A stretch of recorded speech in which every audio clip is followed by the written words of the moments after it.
जो वास्तव में नए पक्षों के द्वारा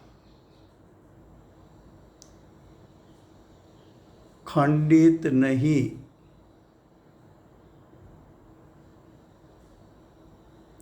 होता है, क्या कहा? जो यानी समयसार यानी त्रिकाल शुद्धात्मा। त्रिकाल शुद्धात्मा कैसा है? तो कि नई पक्षों से खंडित नहीं होता। क्या कहा? नई पक्षों से खंडित नहीं होता।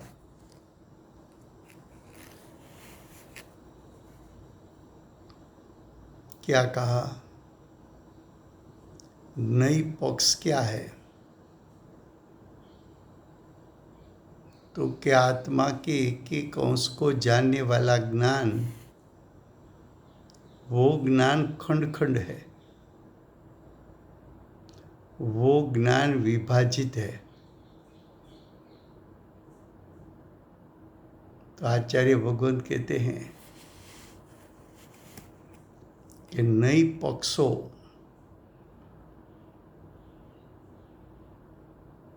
मैं शुद्ध हूँ, मैं बुद्ध हूँ, मैं एक हूँ, ऐसा मन के संग में चिंतन करना,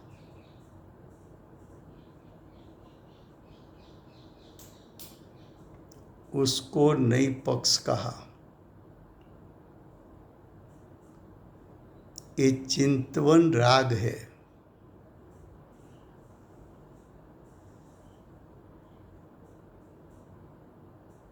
ऐसा चिंतवन तूने किया, वो तो खंड खंड चिंतवन है। आत्मा तो अनंत धर्मात्मक है। आत्मा तो अनंत शक्ति का पिंड है। आत्मा तो अनंत गुणात्मक है। आत्मा तो अनंत गुणों का एकत्व है। जो अनंत स्वभाव का एकत्व, ऐसा वस्तु स्वरूप को तू खंड खंड करके चिंतन में लेता है। वो तो विकल्प है चिंतन। तूने विकल्प किया कि आत्मा एक है, अनेक है, तो वस्तु तो एक अनेक उभयात्मक, एक अनेक यानी अनेकांश स्वरूप है। लेकिन तू तो अनेकांश स्वरूप आत्मा को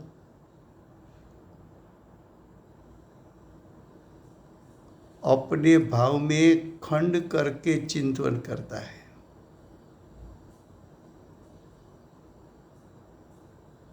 अखंड वस्तु का खंड करके चिंतन करता है। क्या कहा? जो यानी शुद्धात्मा, जो यानी अनेकांश स्वरूप आत्मा, जो यानी समयसार स्वरूप आत्मा, वास्तव में यानी निश्चय से, वास्तव में यानी निश्चय से समस्त नए पक्षों के द्वारा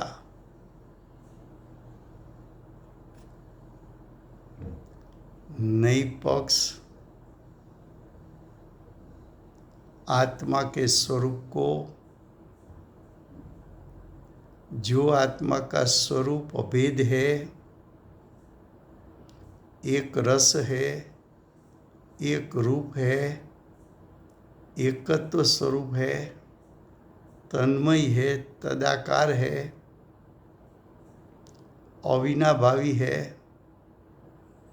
ऐसे समय सार स्वरूप शुद्धात्मा का तू चिंतन भेद से करता है, उसके अंश से करता है। वो चिंतन का अंश वो राग है, और चिंतन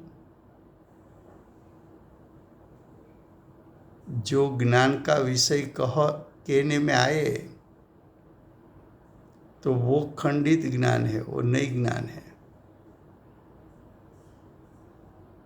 लेकिन तेरे ज्ञान में तूने खंड किया, उससे वस्तु का स्वरूप खंडित नहीं होता। कल दृष्टांत दिया था कि आईना खंडित हुआ,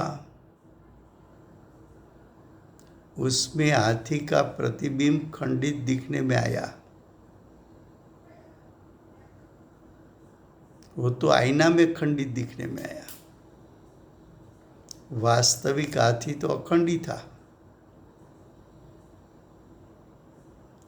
आत्मा अनंत गुणात्मक अखंड एक है।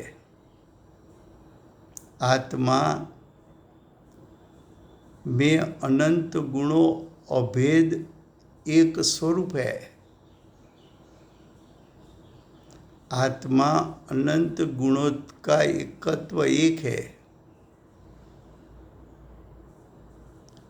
लेकिन तेरे ज्ञान ने ज्ञान में भेद किया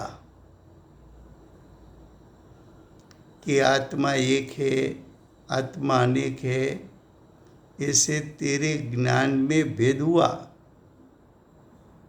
लेकिन समयसार स्वरूप शुद्धात्मा वो तो अखंड ही रहा, वहां खंड नहीं हुआ। तेरा जो विकल्प है, आत्मा के स्वरूप का जो चिंतन है, वो विकल्प है, वो तो त्रिकाल शुद्धात्मा से भिन्न है। तेरा जो ज्ञान है वो खंडित है, लेकिन ज्ञायक तो अखंड है। तू तेरे ज्ञान में खंड करेगा, फिर भी ज्ञायक तो अखंडित ही रहेगा। ख्याल में आता है? सोगानी जी ने ऐसा कहा कि तेरा ज्ञायक सप्तम द्रव्य है। सप्तम द्रव्य क्यों कहा? तो कि विश्व के 6 द्रव्य, उससे तेरा ज्ञायक भिन्न है। तो 6 द्रव्य से तेरा ज्ञायक भिन्न, वो ज्ञायक को सप्तम द्रव्य कहा। समय सार की शुरुआत में आचार्य भगवान ने कहा कि शुद्धात्मा कैसा है, तो कि भाव कर्म से भिन्न, द्रव्य कर्म से भिन्न, नो कर्म से भिन्न। तेरा ज्ञायक अखंड एक ऐसा है कि उसमें भाव कर्म यानी मोह राग द्वेष उसका प्रवेश नहीं होता। तेरा ज्ञायक अखंड एक ऐसा है कि उसमें द्रव्य कर्म पेश नहीं सकते। तेरा त्रिकाल शुद्धात्मा अखंड एक ऐसा है कि उसमें शरीर बद्ध नो कर्म के 10 प्रकार के परिग्रह, अबद्ध नो कर्म ज्ञायक में प्रवेश कर नहीं सकते। तूने अनादिकाल से मोह राग द्वेष किया, लेकिन वो मोह राग द्वेष आज तक कभी ज्ञायक स्वभाव में प्रवेश नहीं पा सके। ऐसा तेरा शुद्धात्मा अखंड एक है। ऐसा जो अखंड एक है शुद्धात्मा,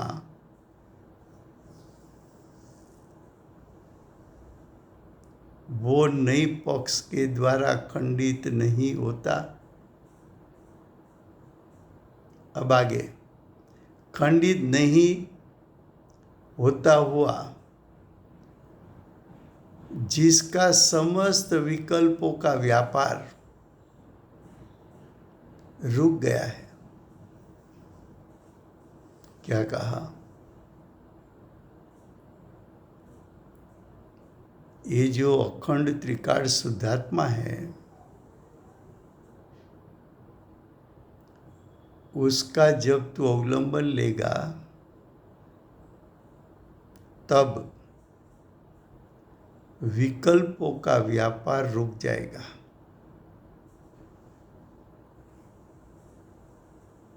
मैं एक हूँ, मैं अनेक हूँ, मैं बद्ध हूँ, मैं अबद्ध हूँ, मैं करता हूँ, मैं अकर्ता हूँ, ऐसा जो विकल्प है, वो विकल्प तो सविकल्प दशा में उत्पन्न होता है। और ऐसे अनंत प्रकार के विकल्प उत्पन्न होता है। लेकिन जब तूने अखंड एक ज्ञायक का अवलंबन लिया, अनंत गुणात्मक अखंड एक ज्ञायक स्वभाव पर दृष्टि रखी, अनंत गुणात्मक अखंड एक ज्ञायक को तेरे उपयोग के द्वारा लपेट लिया, तब अनंत प्रकार के विकल्प नाश हो गए। अनंत प्रकार के विकल्प की हारमाला रुक गई, क्योंकि आत्मा का अनुभव हो गया। अनुभूति के काल में दृष्टि ज्ञायक में एकाग्र होकर शक्ति रूप सामर्थ्य मेरा कितना है, उसका जब एहसास हो रहा है, ऐसा जो अनुभवन हो रहा है, उस समय ज्ञान ज्ञायक कैसा है उसके स्वरूप को जानता है। दृष्टि निर्विकल्प, ज्ञान आत्म स्वभाव सन्मुख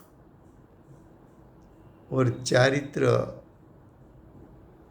आत्म स्वभाव में स्थिरता।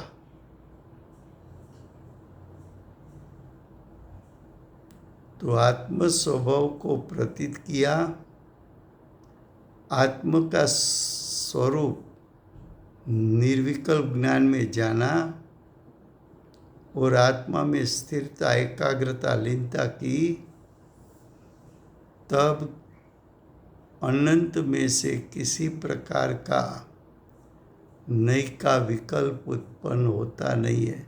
सब विकल्प रुक जाते हैं। क्यों? अब तो वो आत्मा की अनुभूति कर रहा है। अनुभूति के काल में आत्मा कैसा होगा, उसका विकल्प होगा कि उस समय उसको अनुभवन हो रहा है कि मेरा स्वरूप कैसा है। भोजन लेते समय भोजन कैसे पकाया उसका विकल्प नहीं, भोजन के स्वाद की चर्चा नहीं, भोजन के समय तो भोजन का आस्वाद ले रहा है, तब भोजन के बारे के कोई विकल्प नहीं है। क्या कहा कि जिसका समस्त विकल्पों का व्यापार रुक गया। विकल्प का व्यापार रुकता कैसे है? तो कि निर्विकल्प स्वभाव के सन्मुख हो जा। निर्विकल्प स्वभाव किसके पास है? निर्विकल्प स्वभाव तो तेरे स्वयं के पास है। निर्विकल्प स्वभाव कैसा है? तो कि अनंत गुणात्मक अखंड एक, जिस स्वभाव में कोई भेद नहीं, गुण भेद भी नहीं, पर्याय का भेद भी नहीं, गुण भेद से भी रहित, पर्याय भेद से भी रहित, विभाव से भी रहित, सर्व प्रकार के द्रव्य कर्म से भी रहित, परद्रव्य से भी रहित, अशुद्धता से रहित, ऐसा तेरा निर्विकल्प स्वभाव है। उस स्वभाव पर दृष्टि रख और तेरे उपयोग के माध्यम से ऐसे तेरे अनंत गुणात्मक सत्ता को लपेट ले। जब तू ये आत्म स्वभाव को लपेट लेता है और दृष्टि की वहाँ स्थिरता करता है, तब सभी प्रकार के नए पक्ष का विकल्प रुक जाता है। क्योंकि उस समय आत्मा का स्वरूप ऐसा कैसा है, उसका मन के संग में चिंतन छूट गया। उपयोग ने मन का अवलंबन छोड़ दिया। दृष्टि और उपयोग ने ज्ञायक स्वभाव का अवलंबन ले लिया। दृष्टि उपयोग ज्ञायक स्वभाव में अंतर्लीन हो गई। तब कितना विकल्प है? तो कि ज्ञायक स्वभाव निर्विकल्प है। उसका लक्ष्य करने से तो पर्याय में भी निर्विकल्पता उत्पन्न हो गई। क्या कहा कि व्यापार, विकल्पों का व्यापार रुक गया है। किसका अवलंबन लेने से रुका? तो कि द्रव्य कर्म, भाव कर्म, नो कर्म से रहित ऐसा जो ज्ञायक स्वभाव, ऐसा जो निर्विकल्प ज्ञायक, उसका अवलंबन, उसमें स्थिरता, उसमें लीनता, उसमें एकाग्रता, उस पर दृष्टि का त्राटक, उसको उपयोग ने लपेट लिया और उसमें स्थिरता होने से एक भी प्रकार का विकल्प की उत्पत्ति होती नहीं।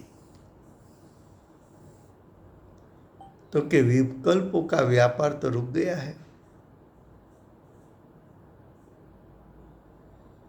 ऐसा है वो समय सार है जिससे विकल्प रुक जाते हैं। जिसका अवलंबन से निर्विकल्प हो जाता है, जो स्वयं त्रिकाल निर्विकल्प है, उसको समयसार कहा। समयसार गुण भेद रहित, पर्याय भेद रहित, अशुद्धता से रहित, सर्व प्रकार के भेदों से रहित, विश्व के सभी द्रव्यों से भिन्न, सर्व प्रकार के द्रव्य कर्म से भिन्न, सर्व प्रकार के बद्ध अबद्ध नौकर्म से भिन्न, ऐसा समय सार, जीव में सारभूत,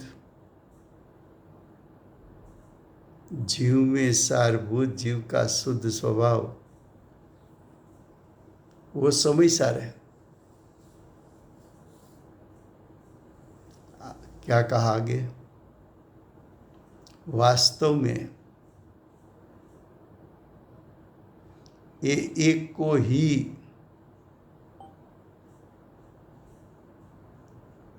ये एक यानी समय सार,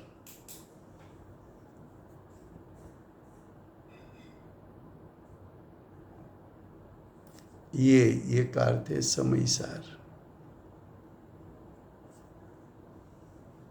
समय सार एक को ही केवल सम्यक दर्शन, सम्यक ज्ञान नाम मिलता है। ऐसा क्यों कहा? समय सार तो अभेद है और सम्यक दर्शन तो पर्याय है, भेद है। सम्यक ज्ञान तो पर्याय है, भेद है। तो कि सम्यक दर्शन, सम्यक ज्ञान, उसकी प्रगटता ज्ञायक के अवलंबन से होती है। तब सम्यक दर्शन, सम्यक ज्ञान भी भले एक समय की पर्याय हो, वो ज्ञायक के साथ अभेद है। ज्ञायक को अनुसरण करके सम्यक दर्शन, सम्यक ज्ञान प्रकट हुआ और वो सम्यक दर्शन, सम्यक ज्ञान का विषय ज्ञायक और वो सम्यक दर्शन, सम्यक ज्ञान की पर्याय ज्ञायक के साथ अभेद। इसलिए समय सार एक को ही केवल सम्यक दर्शन, सम्यक ज्ञान मिलता है। पंडित जी ने ब्रैकेट में समझाने के लिए क्या लिखा कि सम्यक दर्शन, सम्यक ज्ञान समय सार से भिन्न नहीं। भले वो एक समय की पर्याय हो सम्यक दर्शन की, भले सम्यक ज्ञान की एक समय की पर्याय हो, लेकिन वो पर्याय ज्ञायक से भिन्न होती नहीं। पृथकत्व नहीं है, अन्यत्व जरूर है। अब फिर से गुजराती में समय सार गाथा 144 कर्ता कर्म अधिकार। ગાથા 144 નો વિષય છે પક્ષ અતિક્રાંતને જ સમયસાર છે। પક્ષથી અતિક્રાંતપણું તે જ સમયસાર છે એમ નિયમથી એટલે સિદ્ધાંતથી સિદ્ધ થાય છે, ઠરે છે એટલે સિદ્ધ થાય છે. આચાર્ય ભગવાન કયું કથન કરે છે, કયો ઉપદેશ આપે છે, શું સિદ્ધ કરવા માગે છે? તો કે પક્ષથી અતિક્રાંત થાય છે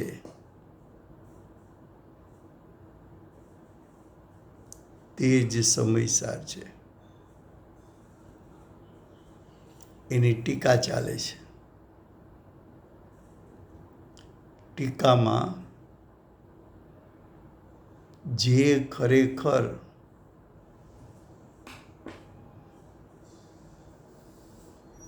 અહીંયા જે શબ્દનો અર્થ છે શુદ્ધાત્મા, જે શબ્દનો અર્થ છે જ્ઞાયક, જે શબ્દનો અર્થ છે સમયસાર, જે શબ્દનો અર્થ છે દ્રવ્ય દ્રષ્ટિનો વિષય, શુદ્ધ નહીંનો વિષય, જે એટલે અનંત ગુણાત્મક સત્તા, અનંત ધર્માત્મક અખંડ એક સત્તા. તો કે અહીંયા કહે છે કે જે કહેતા શુદ્ધાત્મા ખરેખર એટલે નિશ્ચયથી સમસ્ત નહીં પક્ષો વડે ખંડિત નહીં થતો હોવાથી શું કહે છે કે આત્માનું સ્વરૂપ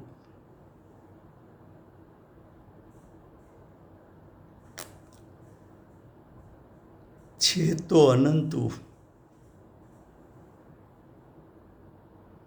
આત્માના સ્વરૂપમાં ભેદ પાડો તો અનંત ગુણભેદ, અનંત પર્યાય ભેદ પડે છે. પણ આત્માનું સ્વરૂપ એમાં અનંત ગુણભેદ કે અનાદિથી અનંતકાળ પ્રતિ સમય પર્યાયના ભેદો, એ વાતને અહીંયા સિદ્ધ નથી કરવી. અહીંયા એ સિદ્ધ કરવું છે કે ગુણભેદ કરો, વસ્તુના સ્વરૂપમાં ગુણભેદ કરો તો ગુણભેદ કાંઈ દ્રષ્ટિનો વિષય નથી. પર્યાયના ભેદ કરો તો એ કાંઈ દ્રષ્ટિનો વિષય નથી. દ્રષ્ટિનો વિષય નથી એટલે કે ગુણભેદ પર્યાય ભેદનું અવલંબન લઈએ તો એનાથી સમ્યક દર્શનની પ્રાપ્તિ થતી નથી.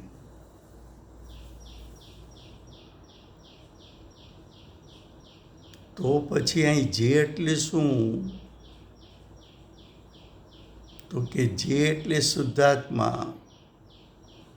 કેવો શુદ્ધાત્મા? તો કે જે દ્રષ્ટિનો વિષય છે, શુદ્ધ નહીંનો વિષય છે, પરમ શુદ્ધ નિશ્ચયનો વિષય છે, એને અમે સમયસાર કહીએ છીએ. જેમાં જે દ્રષ્ટિમાં આત્મામાં ગુણભેદ જોવા મળતા નથી, પર્યાયના ભેદ જોવા મળતા નથી, એવો જે શુદ્ધાત્મા, એને અમે સમયસાર કહીએ છીએ.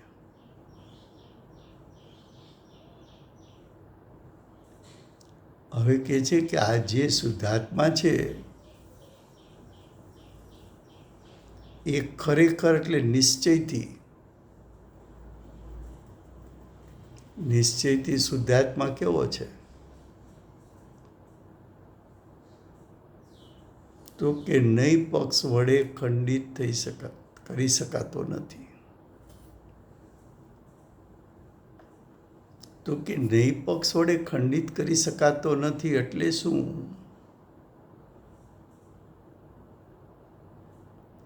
તો કે એક નહીંના ભેદ દ્વારા વસ્તુ સ્વરૂપ જાણવા જા તો કોઈ દી જાણી શકાતો નથી. વસ્તુ સ્વરૂપ ખંડિત કેમ તે જાણી? તો કે તારું જ્ઞાન ખંડ ખંડ થયું છે. તે જ્ઞાનમાં ભેદ પાડ્યા છે. પણ જ્ઞાયક વસ્તુ તો અનંત ધર્માત્મક, અનંત ગુણાત્મક, અનંત શક્તિનો પિંડ એવું એનું એકરૂપ સ્વરૂપ છે, એવું એનું અભેદ સ્વરૂપ છે.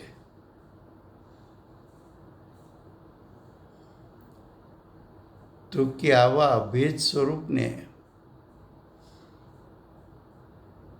કોઈ ખંડિત કરી શકતું નથી.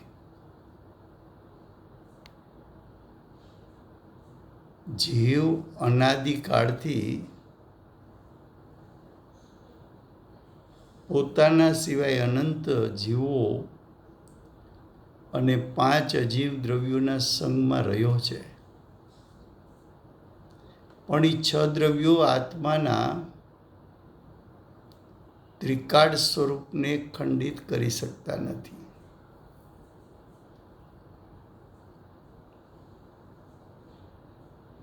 આત્મામાં ભેદ પાડવા જા તો અનંત ગુણોના ભેદ છે, ભેદ પાડી શકાય છે. પણ વસ્તુ પાસે જઈને જોવા જા તો વસ્તુમાં ગુણભેદ પાડી શકાતા નથી. કેમ કે અનંત ગુણો અભેદપણે, એકત્વપણે રહેલા છે.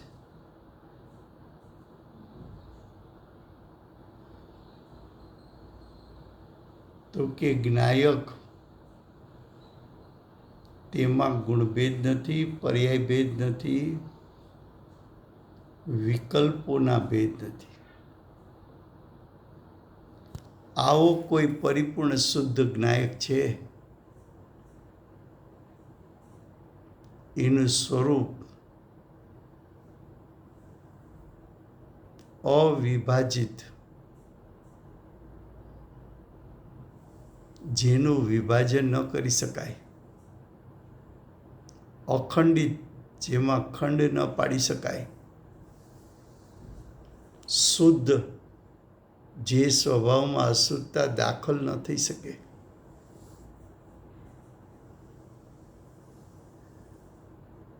આ શુદ્ધાત્મા 8 કર્મથી રહિત,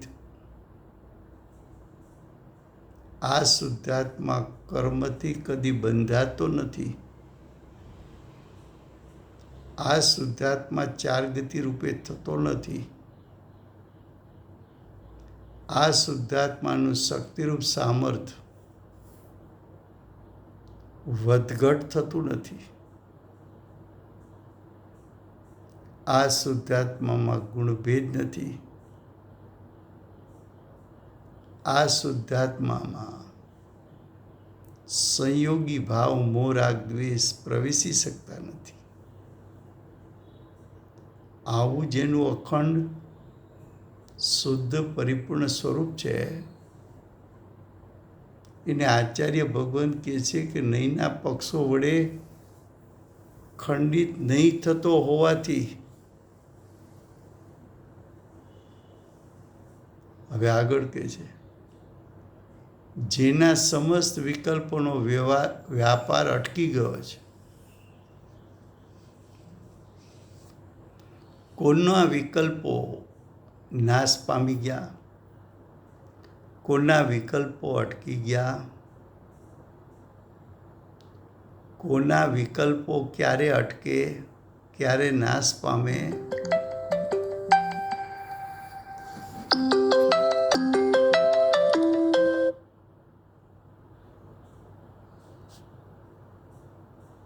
હલો.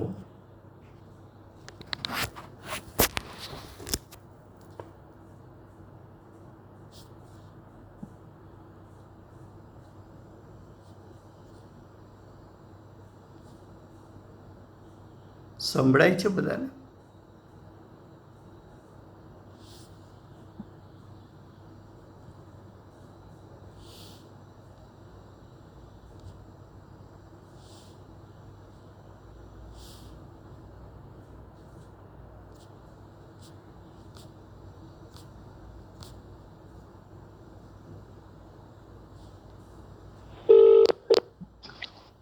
હા રાજુભાઈ, બોલો રાજુભાઈ. સંભળાય છે તમને? ના, નહોતું સંભળાતું, એટલે માટે મેં તમને ફોન કર્યો. મેં 2-3 મિનિટ રાહ જોઈ, પણ સંભળાતું નહોતું રાજુભાઈ. અચ્છા, હવે હું હવે પાછું રીજોઈન કરું છું, કારણ કે હું તો ફોન કર્યો એટલે હું રીજોઈન કરું છું. પણ જો કોઈ પ્રોબ્લેમ હશે તો તમને ફોન પાછો કરું છું. ભલે. Okay.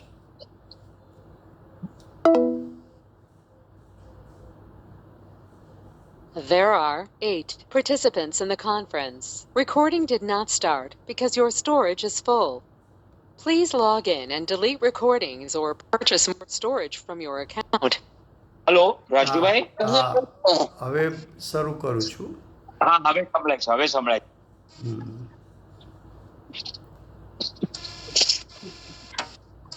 All participants are muted and they can unmute themselves. ચાલી ગયા એટલે જરા તમને ફોન કરેલો, સોરી.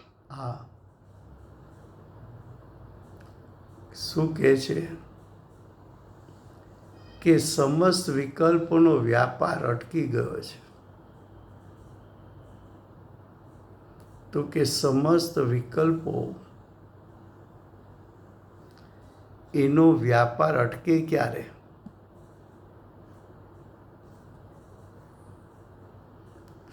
તો કે જ્યારે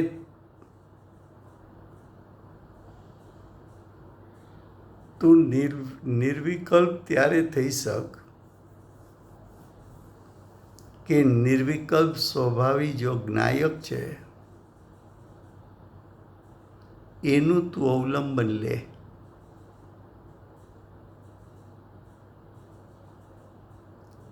નિર્વિકલ્પ એવો જ્ઞાયક, એના પર તારી દ્રષ્ટિ પડે, એમાં તારો ઉપયોગ પડે અને નિર્વિકલ્પ આત્મ સ્વભાવમાં સ્થિરતા કરે તો તારી પર્યાય પણ નિર્વિકલ્પ થતા આત્માના ભેદ પ્રભેદના વિકલ્પો જે અનંત પ્રકારના ઉત્પન્ન થઈ શકે, એ અનંતે અનંત પ્રકારના વિકલ્પો અટકી જાય છે.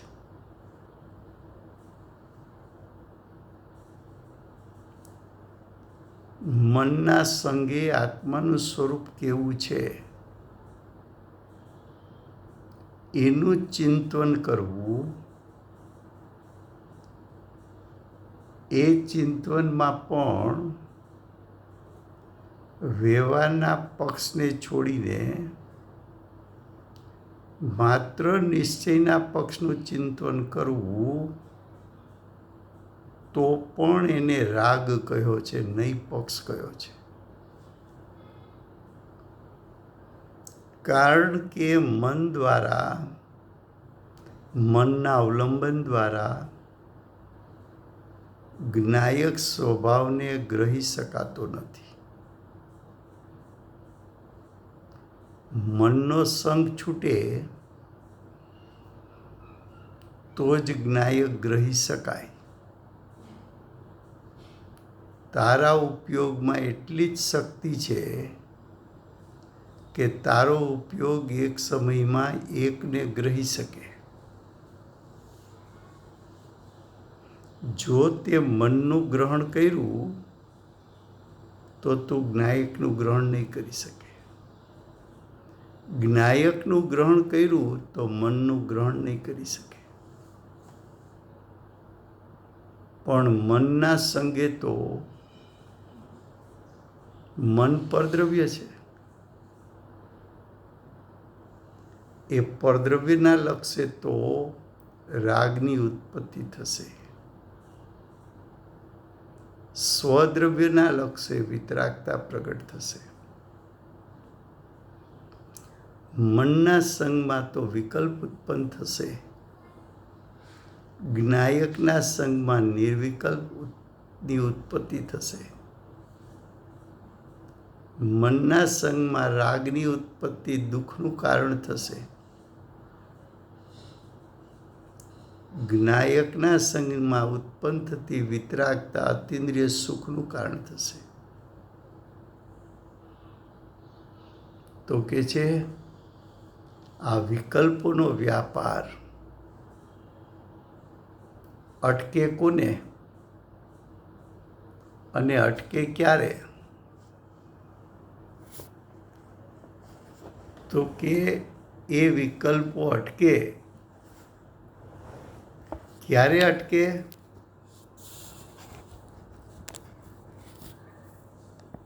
તો કે જ્ઞાયક સ્વભાવનું અવલંબન લે ત્યારે. નિર્વિકલ્પ તત્વનું અવલંબન લે ત્યારે. નિર્વિકલ્પ તત્વ કયું છે? તો કે તું એને નિર્વિકલ્પ તત્વ કે સમયસાર કે જ્ઞાયક કે અનંત ગુણોનું એકત્વ કે દ્રષ્ટિનો વિષય કે શુદ્ધ નહીંનો વિષય કે બધું એક જ છે. તો કે છે વિકલ્પોનો વ્યાપાર અટકી ગયો છે. એવો છે તે સમયસાર છે. જેનું અવલંબન લેતા વિકલ્પો અટકી જાય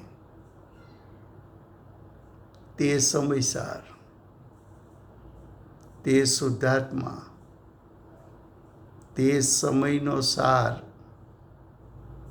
તે જીવમાં સારભૂત, જેના લક્ષ્ય વિકલ્પો નાશ પામે.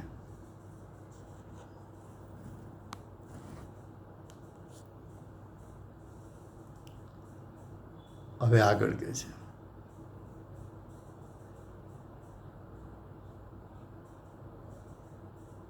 ખરેખર આ એકને જ એક એટલે સમયસાર નિત્યાનંદ પ્રભુ જ્ઞાન આનંદનો સાગર શક્તિરૂપ સામર્થ્યનો ભંડાર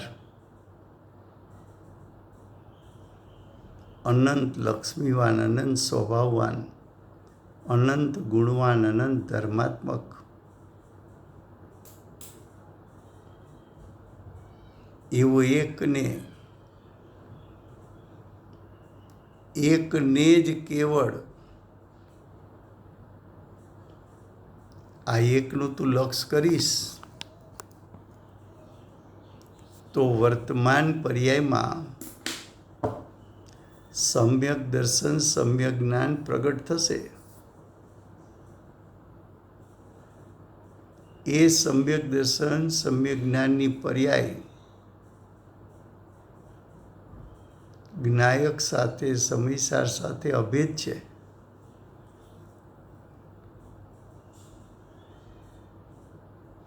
તો જ્ઞાયક સમ્યક દર્શન સમ્યક જ્ઞાનથી અભેદ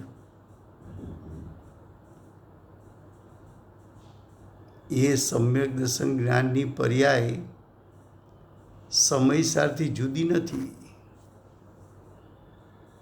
કેમ કે સ્વભાવને અનુસરીને પ્રગટ થઈ છે. રાગ તો જ્ઞાયક સ્વભાવથી ભિન્ન છે. નૈ પક્ષ તો જ્ઞાયક સ્વભાવથી ભિન્ન છે.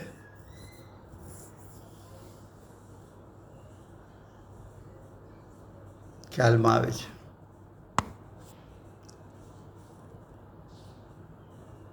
હવે दूसरा पैराग्राफ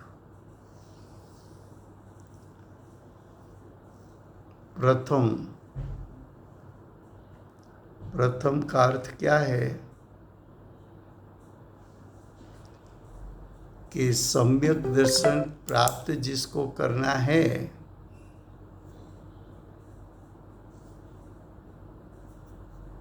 क्या कहा? सम्यक दर्शन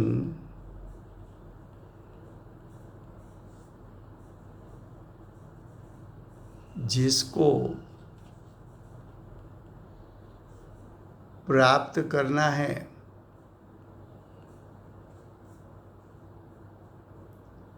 उसका प्रथम स्टेप क्या होता है?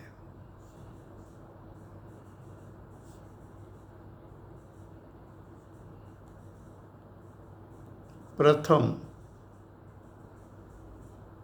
हमें सम्यक दर्शन प्राप्त करना है तो प्रथम क्या करें? तो उत्तर दिया, श्रुत ज्ञान का अवलंबन से।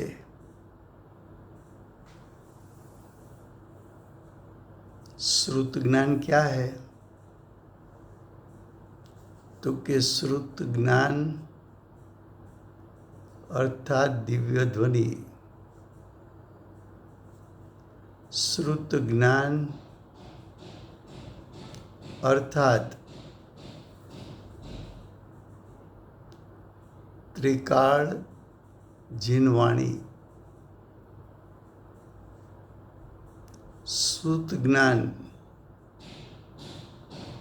बारंग 14 पूर्व, श्रुत ज्ञान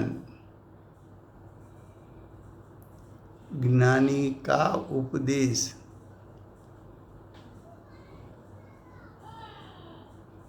चाहे मुनि हो उसका उपदेश हो, श्रावक श्राविका का उपदेश हो कि सम्यक दृष्टि का उपदेश हो। दिव्य ध्वनि द्रव्य श्रुत ज्ञान,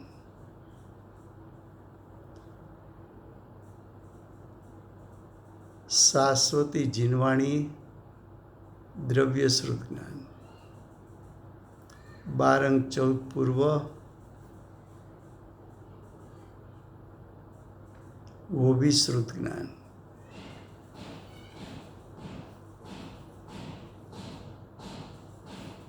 शास्त्रों की रचना मुनियों ने की हो,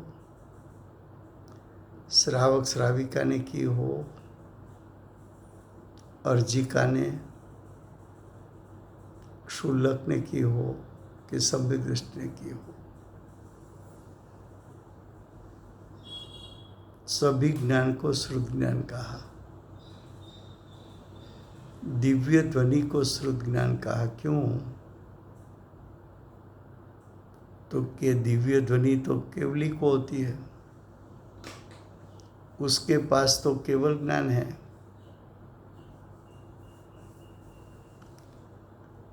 फिर भी उसको श्रुत ज्ञान क्यों कहा? तो कि केवली का उपदेश दिव्य ध्वनि में आया, उसको झेलने वाले जीवों के पास झेलने के लिए श्रुत ज्ञान ही है। वो श्रुत ज्ञान के माध्यम से ही भगवान की दिव्य ध्वनि को जान सकते हैं। इसलिए उसके ज्ञान को भी श्रुत ज्ञान कहा। श्रुत ज्ञान का अवलंबन भगवान की वाणी के माध्यम से आत्मा के स्वरूप को जानना, उसको श्रुत ज्ञान का अवलंबन कहने में आता है। श्रुत ज्ञान दो प्रकार का, भाव श्रुत ज्ञान, द्रव्य श्रुत ज्ञान। यहाँ विषय चलता है द्रव्य श्रुत ज्ञान का, लेकिन ऐसा द्रव्य श्रुत ज्ञान होता है सिर्फ ज्ञानी को।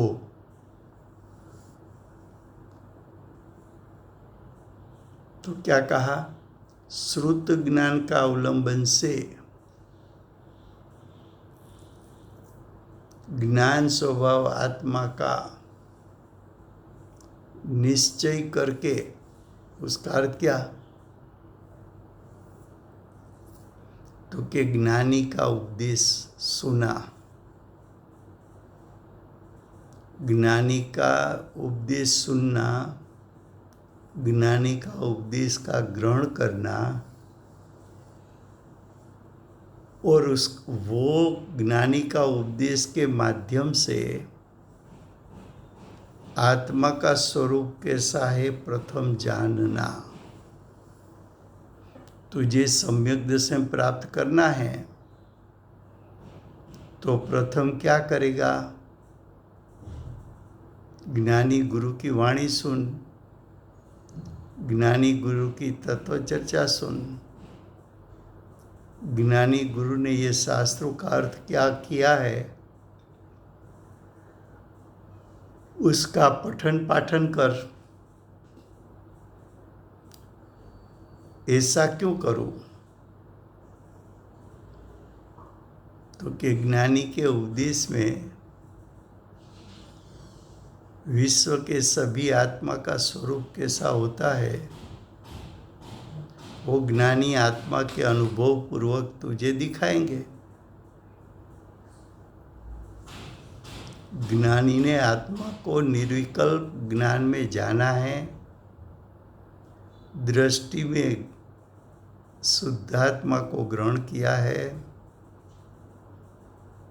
तो ज्ञानी शुद्धात्मा का स्वरूप अनुभवन करके दिखा रहे। तो सच्चा स्वरूप आत्मा का कौन दिखा पाएगा? तो कि ज्ञानी गुरु आत्मा का सच्चा स्वरूप अनुभव के कारण बता सकता है कि आत्मा का सच्चा स्वरूप क्या है। तो ज्ञानी का उपदेश वो भी श्रुत ज्ञान है, ज्ञानी के ने रचे हुए शास्त्र भी श्रुत ज्ञान है। तो जिसने आत्मा का अनुभव किया है और द्रव्य श्रुत के माध्यम से आत्मा के स्वरूप को समझाते हैं, दिखाते हैं, ऐसे श्रुत ज्ञान का अवलंबन ले। उसको श्रुत ज्ञान का अवलंबन कहा। इस श्रुत ज्ञान के अवलंबन से मैं क्या जानूं? तो कि ज्ञान स्वभाव तो तू ज्ञाता दृष्टा स्वभाव ही है। ऐसा आत्मा का निर्णय कर।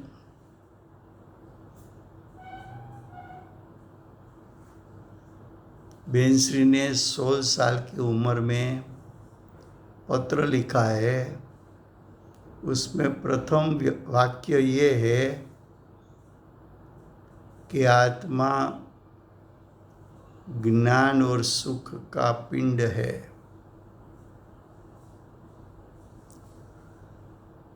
यहाँ भी आचार्य भगवान ने बताया कि श्रुत ज्ञान के माध्यम से ज्ञान स्वभाव का निर्णय कर, ज्ञान स्वभाव का निर्णय कर।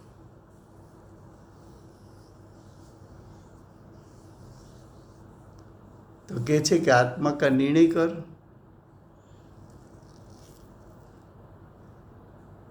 उसके बाद क्या करो ये बात कल आएगी, समय हुआ है।